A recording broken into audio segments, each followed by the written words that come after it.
Well, I don't know if this will help, but I remember I think a lot of people go through this when they start reading and go down those things. I sort of started to spiral at one point, just downward. Like, well, if I can't think any of this, and it's possible that I'm not alive, or that everything's an illusion, or that I'm a brain in a vat, and then you just start to, like, circle the toilet bowl. Yeah. You start going down, down, down, and you're like, well, what's the point of anything, right? And nothing's real, and blah, blah, blah, blah. And some people think that that's fun, but I was serious, and I was trying to get somewhere with it. I was like, well, then what do we do? What do we do? Because that's depressing. Yeah. Like, I can't, like, some people like to act like it's funny, but if you actually live that way, that has to be horribly depressing. Right. It just has to be, I think, because I was horribly depressed when I was thinking it. Yeah. And then I sort of, like, did my own little, like, I disarmed myself with the other side of myself, I guess. Yeah. I was like, well, which maybe this is a particular way to view it.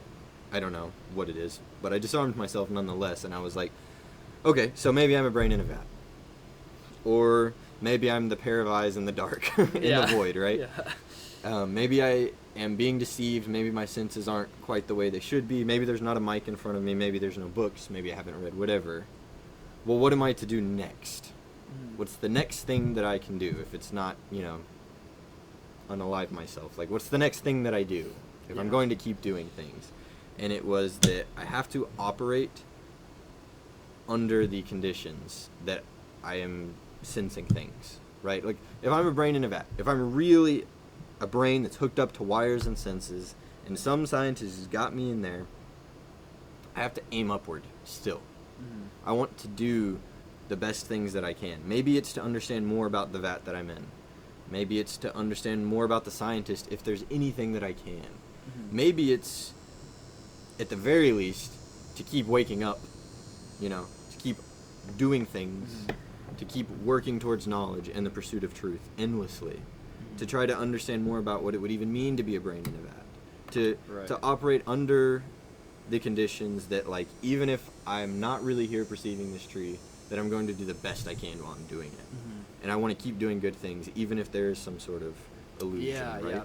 There's an essay I read at one point, and I don't remember who it was by or the title of it or anything. Very helpful. Very helpful. But the gist of it is, it was about how some beliefs can reasonably be, you can remain agnostic about, right? So if I were to say, if somebody told me, there's a house 3 roads down from you that has a red roof and is painted purple, I could choose to believe or not to believe that, and it would not affect my behavior in the present at all. If I was standing in front of that house, now maybe I have to decide, okay, is this really true or not? But insofar as it's not going to come up in my life, I can just sort of, whatever, yeah, sure, maybe there is. But there are some things, some types of beliefs that are so fundamental to our lives and the way that we're living and the way that we're going to proceed. And he calls these live beliefs, I think, or something like that. So the existence of God is one, or, following one religion or another is a different one, where regardless of what you want to believe or don't want to believe, or whether or not you want to make a decision, or whether or not you think you have enough information to make a decision, it is in fact the case that at this moment you are going to live either as if there's a God or there's not a God, and there's no in between there. There's no truly agnostic option. So there are certain beliefs like that which are going to affect your life, and so you sort of need to come to a at least temporary decision, and you do, even whether you want to or not, come to a temporary decision.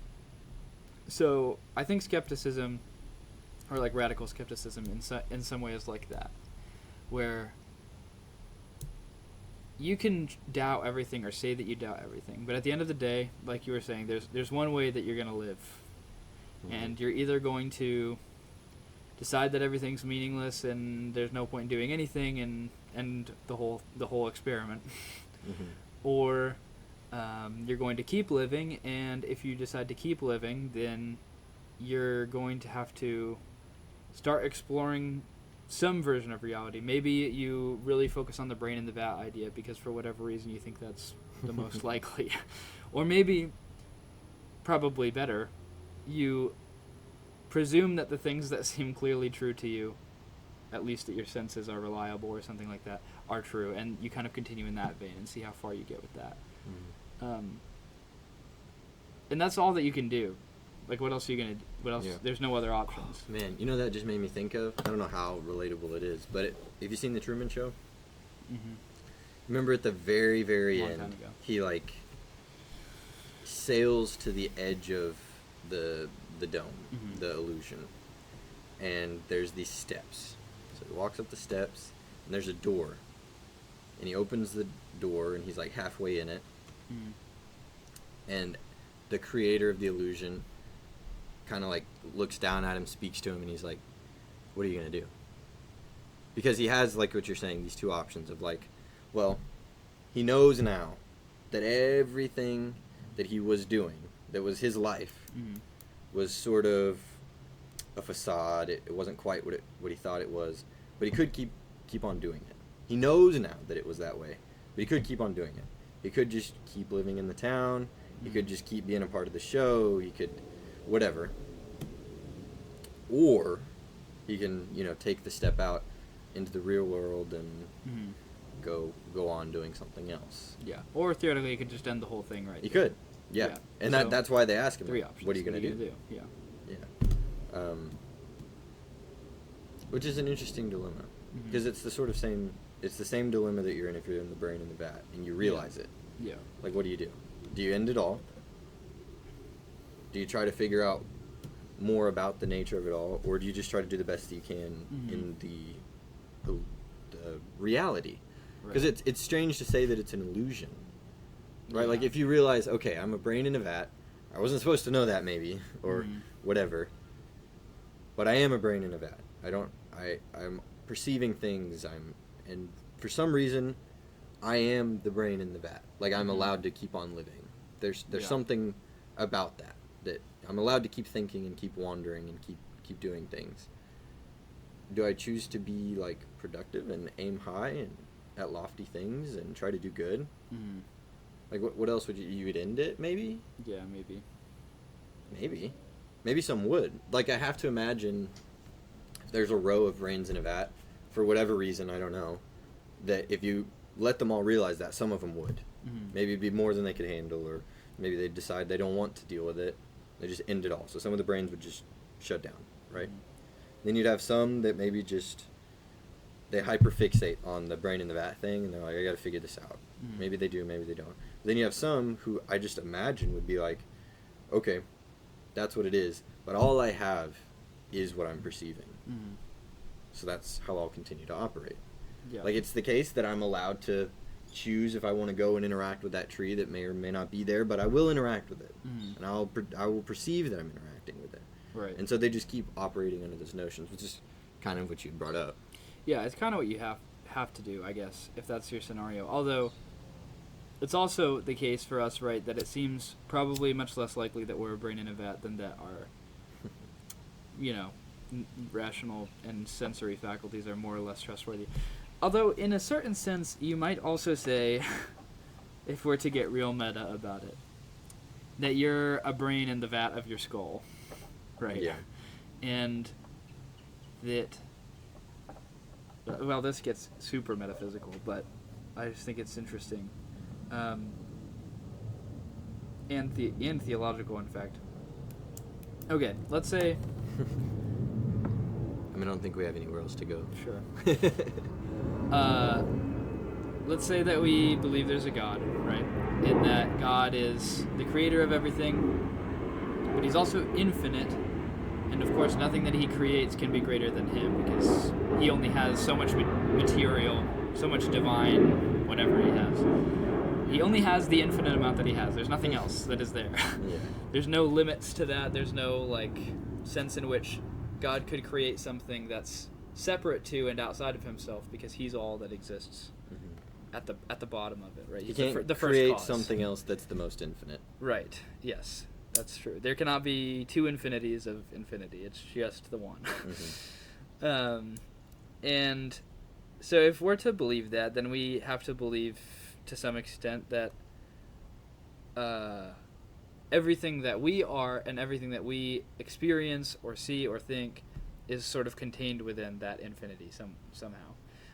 That we're part of God in a certain sense. Maybe not in that, we share in his character or nature or whatever, but somehow we're contained within that infinity that is God. And that all of creation is contained within that as well. So, if you were to be cynical about it, I suppose, or maybe it's not cynical, maybe it's just an analogy, we all might be brains in the vat of God, pieces of God's ideas that are sort of working through the creation that he thought of, and that's kind of all that's going on. Which doesn't strike me as all that different from being a brain in a vat. On the face of it, it seems more or less the same. The question then is, what does it mean to... Well, the natural question if you're a brain in a vat is, what does it mean to the scientist that I'm a brain in a vat, right? Yeah. What's the purpose of the experiment that I'm part of? And what is my relationship to the scientist that's running this illusion for me? The question is more or less the same with God, right? What am I in relation to the creator of everything that I'm experiencing? Mm-hmm. And what's the purpose of him doing what he's doing with me, which it really gets to the fundamental questions of, like, purpose and human origin and all of those things. Yeah. And so you might be tempted, as I was early on, to say, oh, if I was a brain in a vat, that I would just kind of, cut it off. Like, there's no point in doing anything anymore. But there might be. You just have to learn more about why it is the way it is. And I think that's the case even if you're more of a scientific naturalist, right? There's only so much universe, and there's only your brain and your little meat mech that you're piloting, and atoms or whatever impersonal force is just making things appear to you a certain way. And that's kind of all that's going on. But you just sort of have to just take it as it comes in a way.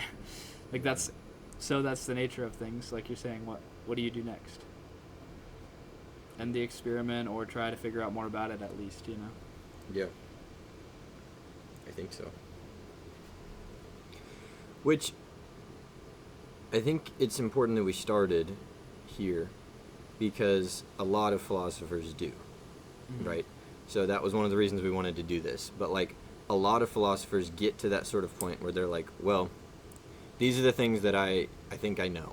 Mm-hmm. I think that some of them will say, I think that there's a God, here's why I think that. But then they'll write their work, and it'll be like, so these are some of the problems I've recognized. I'm the brain in the vat, right? And or whatever. I'm part of God's creation. The brain in the skull, or yeah, exactly. The being in the God, or whatever. I've thought a lot about a lot of the problems in this experiment or life that we're living.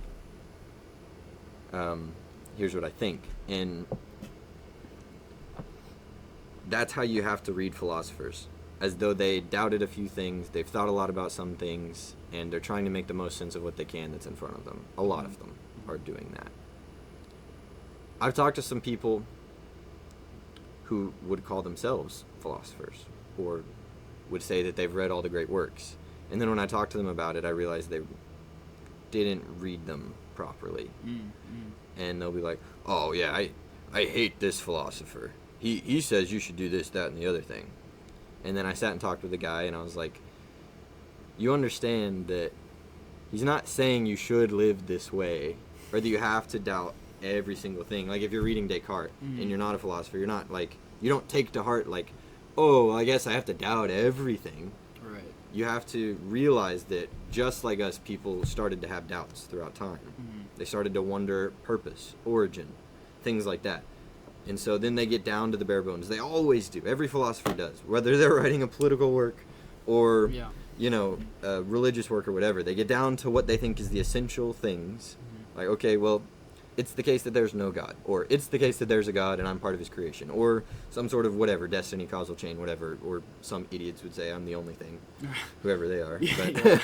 But, and then they're like, so this. So if that's the case, and this is a simulation, or this is the real world, or this is how man is in nature, or whatever, then these things. Right. Then I think these things. Then this is how man behaves, so I think these things, But that's why it's helpful, too. Yeah. Because we all have to do that to some degree. Mm-hmm. A few people just take the time to articulate it, I guess. Yeah.